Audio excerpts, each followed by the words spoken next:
જેતપુરમાં યુવતીએ પિતાના મિત્ર સામે દુષ્કર્મની ફરિયાદ નોંધાવી છે।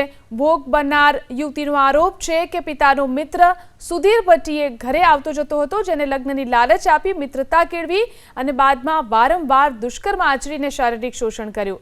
બાદમાં સુધીર ભટ્ટીએ લગ્ન કરવાની ના પાડી દીધી, જેથી યુવતીએ પોલીસમાં ફરિયાદ નોંધાવી। યુવતીની ફરિયાદના પગલે જેતપુર સિટી પોલીસે ગણતરીના કલાકોમાં જ નરાધમ સુધીર ભટ્ટીની ધરપકડ કરી લીધી છે। ભોગ બનનાર યુવતીનો આરોપ છે કે પિતાનો મિત્ર સુધીર ભટ્ટીએ ઘરે આવતો જતો હતો, જેને લગ્નની લાલચ આપી મિત્રતા કેળવી અને બાદમાં વારંવાર દુષ્કર્મ આચરીને શારીરિક શોષણ કર્યું।